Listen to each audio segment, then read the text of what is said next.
मेरे प्यारे साथियों, आज तक आप लोगों ने भीड़ का हिस्सा बनकर अपना ही नुकसान करवाया है। आज तक आपने अपने आप से बात करने का और अकेले रह करके अपने आप से बात करने की ताकत को नहीं पहचाना है। अगर आप वास्तविकता में स्वयं से बात करना नहीं जानते और चमत्कारिक सत्य को नहीं जानते, तो मैं आज को आपको बताऊंगा कि आप लोग कैसे किसी के आश्रित रहने की बजाय स्वयं अकेले रहकर कि वो कर सकते हैं जो आप आज तक नहीं कर पाए हैं। वीडियो की शुरुआत करने से पहले आप महात्मा बुद्ध के वचनों में खो जाएं। इससे पहले अगर आप इस चैनल पर नए हैं तो चैनल को सब्सक्राइब करें और वीडियो पसंद आए तो वीडियो को लाइक जरूर करें। तो चलिए शुरू करते हैं। प्राचीन समय की बात है, एक समुद्र के किनारे एक गुरु अपना आश्रम बनाकर के रहा करते थे। हजारों शिष्य उनसे ध्यान ग्रहण करने के लिए दूर दूर से उनके पास आकर रहते थे। गुरु का ज्ञान देने का तरीका भी बड़ा ही अनूठा था। शुरुआत में वह अपने शिष्य को देश के माध्यम से ज्ञान देते थे। उसके बाद वह अपने शिष्य को उस ज्ञान का अनुसरण करने के लिए कहते थे, उस ज्ञान को अपने व्यावहारिक जीवन में उतारने को कहते थे। एक बार उस आश्रम में एक सम्राट अपने बेटे को लेकर के पहुंचा। उस सम्राट ने उस गुरु से प्रार्थना की कि आप मेरे बेटे को अपने आसन में रहने दें और अपने तरीके से उसे ज्ञान दें। उसे इस आश्रम में बिल्कुल भी ऐसा नहीं लगना चाहिए कि वो किसी सम्राट का बेटा है। उसे बिल्कुल साधारण शिष्यों की तरह ही ज्ञान देने की कृपा करें। गुरु ने मुस्कुराते हुए कहा कि सम्राट ज्ञान इसी तरीके से लिया जा सकता है। अगर तुम अपने आप को दूसरों से बड़ा समझोगे तो तुम ज्ञान ग्रहण नहीं कर पाओगे। अगर तुम्हें ज्ञान ग्रहण करना है तो तुम्हें दूसरों की तरह अपने आप को समझना ही होगा। यही ज्ञान ग्रहण करने की सबसे पहली सीढ़ी होती है। तुम निश्चिंत रहो, आज से तुम्हारे बेटे की जिम्मेदारी मेरे कंधों पर रहेगी। ये कहकर गुरु सम्राट की बेटे को अपने साथ लेकर के समुद्र के किनारे टहलने निकल गए। आश्रम के बाकी सभी बच्चे उस सम्राट को देख रहे थे।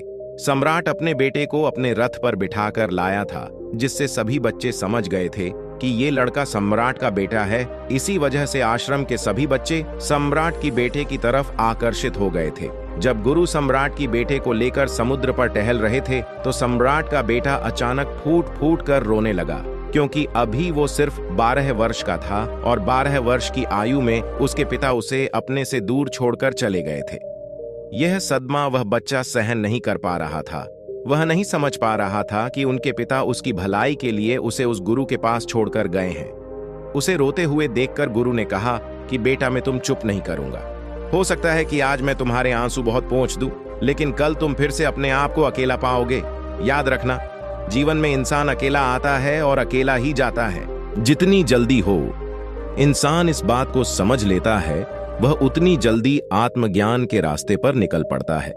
गुरु ने अपनी बात आगे बढ़ाते हुए कहा कि जो इंसान अकेला रहना सीख लेता है वह खुद से प्यार कर पाता है, और जो खुद से प्यार करना जानता है वह किसी के भी जाने का अफसोस नहीं करता, क्योंकि वह खुद से ही प्यार करता है। धीरे धीरे तुम आश्रम के माहौल में ढल जाओगे।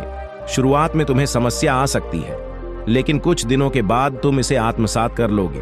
उसके बाद तुम्हें यही जगह पर बहुत अच्छा लगने लगेगा। यह जगह तुम्हें अपने महल जैसे लगने लगेगी। संध्या हो चली थी। समुद्र के दूसरे छोर पर सूरज डूबने लगा था और अपनी लालिमा पूरे आसमान में बिखेर रहा था। बड़ा ही सुंदर दृश्य था और गुरु शिष्य को अपने साथ लेकर आश्रम में वापस लौट आए। उस शिष्य को भी थोड़ी राहत मिली, क्योंकि गुरु की आंखों में एक अभूतपूर्व शांति झलक रही थी। और जब हम किसी एकांतवासी गुरु की आंखों में शांति देख लेते हैं तो हमारे हृदय से भरा भार हट जाता है, मन एकदम निर्मल हो जाता है। जब सम्राट का बेटा रात्रि को रात्रि भोज करने के लिए भोजन कक्ष में पहुंचा, आसपास के सभी शिष्य उसके पास आने लगे। उन सभी को पता था कि यह सम्राट का बेटा है और अगर हम इससे दोस्ती कर लेते हैं तो इससे हमारा बहुत फायदा होने वाला है।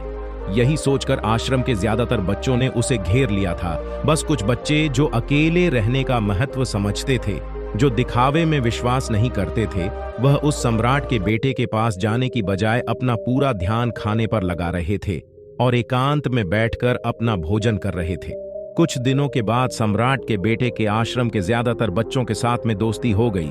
अब आश्रम के उन बच्चों के साथ उन्हीं के साथ अपना ज्यादातर समय बिताता था। आखिरकार सम्राट का बेटा था सुख सुविधाओं में, पला बड़ा आसपास बहुत से दास दासियां होती थी। आसपास अपने मित्रों से घिरे होना, वहीं उसकी दिनचर्या थी। इस आश्रम में भी अपना ली थी। उसमें ऐसा नहीं था कि गुरु को यह सब पता नहीं था, पर गुरु अलग तरीके से ज्ञान देना चाहते थे। बच्चों को ज्ञान आप उपदेश देकर नहीं समझा सकते हैं, उन्हें साक्षात्कार करना पड़ता है। इन शब्दों में बहुत महत्व है। अगर आप अच्छे से ध्यान दे रहे होंगे तो बच्चों को उपदेश देकर नहीं, साक्षात्कार करके उसको समझाया जा सकता है। उसके बाद उन्हें वो बात समझ आती है जो आप समझाना चाहते हैं। गुरु को यह बात पता थी कि अगर मैं इसे बोलकर बताऊंगा तो ये कभी समझ नहीं पाएगा। मुझे इसे दिखाना पड़ेगा, इसे एहसास कराना पड़ेगा कि अकेले रहने से ही तुम अपनी शक्तियों को जान पाओगे। ये सिख देने के लिए गुरु एक दिन उसे अपने साथ एक पहाड़ी की चोटी पर ले गए। पहाड़ी पर पहुंचकर गुरु ने उससे कहा कि अब तुम्हारा ज्ञान पूरा हो चुका है, बस एक आखिरी रात तुम्हें यहाँ पर बितानी होगी। उसके बाद अगले दिन शाम को मैं तुम्हारे राजमहल में तुमको पहुंचा दूंगा। वह बच्चा तो यह सुनकर बहुत खुश हो गया कि अब मैं वापस अपने राजमहल चला जाऊंगा, फिर से मेरे साथ दास दासियां, वह सारी भोग विलास की वस्तुएं मेरे पास में होगी। उस शिष्य ने गुरु से पूछा कि गुरुजी, मुझे आज रात आप यहाँ पहाड़ी पर क्यों छोड़ रहे हैं? आखिर मुझे कौन सा आखिरी ज्ञान यहाँ से मिलेगा? गुरु ने मुस्कुराते हुए कहा कि यहाँ पर चट्टान के पीछे तुम्हें छुपकर बैठना है। यहाँ पर रोज रात को एक बाज आता है, तुम्हें उस बाज को देखना है, बड़ी ध्यान से देखना है, हर गतिविधि देखनी है। और उस बाज को देखने के बाद अगले दिन अगर तुम उस बाज की खूबियां मुझे बता पाए तो मैं तुम्हें तुम्हारे राजमहल वापस भिजवा दूंगा। और हाँ, सुबह आने से पहले एक बात और ध्यान देना, एक चरवाहा यहाँ पर अपनी भेड़ों को चराने के लिए आता है। तुम्हें उन भेड़ों की गतिविधियों को भी नजर रखनी है। याद रखना, बाज की गतिविधि रात को और भेड़ों की गतिविधि सुबह। अगर तुम दोनों की गतिविधि ध्यान से देखकर मुझे बता पाए तो तुम इस आश्रम से हमेशा के लिए आजाद हो जाओगे और तुम्हारा ज्ञान पूरा हो जाएगा। मैं तुम्हारे पिता को कह दूंगा कि यह बच्चा हमारे आश्रम का सबसे ज्ञानी बच्चा, बड़ा होनहार बच्चा है। यह कहकर के गुरु अपने आश्रम में वापस लौट आए और वह बच्चा वहीं पर उस चट्टान के पीछे छिप गया और बाज का इंतजार करने लगा। काफी वक्त बीत जाने के बाद वहां पर एक बाज अपने बच्चों के साथ पहुंचा। सम्राट के बेटे ने पूरी रात उस बाज की गतिविधि बड़ी ही ध्यानपूर्वक देखी और सुबह होने के बाद जब चरवाहा वहां पर अपनी भेड़ों को लेकर पहुंचा तो उसने एक अभूतपूर्व दृश्य देखा।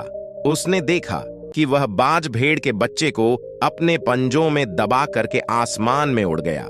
उसने उस भेड़ के बच्चे का शिकार कर लिया था और ये सारा दृश्य देखकर वह बच्चा आश्रम में वापस अपने गुरु के पास पहुंचा।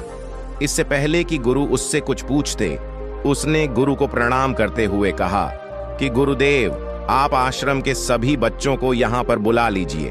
मैं सब लोगों को बताना चाहता हूँ कि मैंने क्या देखा। जब सभी बच्चे वहां पर पहुंच गए तो उस सम्राट के बेटे ने कहना शुरू किया कि मैंने अपने जीवन में बहुत से पक्षी को देखा गुरुजी, लेकिन आज उन सभी पक्षियों में सबसे अद्भुत और सबसे अलग यह पक्षी को देखा। आप समझिए कि उदाहरण के लिए तोता, हम सभी ने देखा है तोता बोलता तो बहुत है लेकिन कभी ऊंची उड़ान नहीं उड़ पाता है, लेकिन एक बात जो हर समय शांत रहता है वो आकाश को भी छू सकता है। उसमें आकाश को भी छू लेने की सामर्थ्य होती है। जब भी एक बाज अपने शिकार को निश्चित कर लेता है तो वह उसी शिकार पर अपनी नजर गड़ाए रहता है, चाहे वह कितनी ऊंचाई पर क्यों ना हो, चाहे कितना भी बड़ा तूफान क्यों ना हो, लेकिन उसकी नजर हमेशा अपने लक्ष्य पर स्थिर रहती है।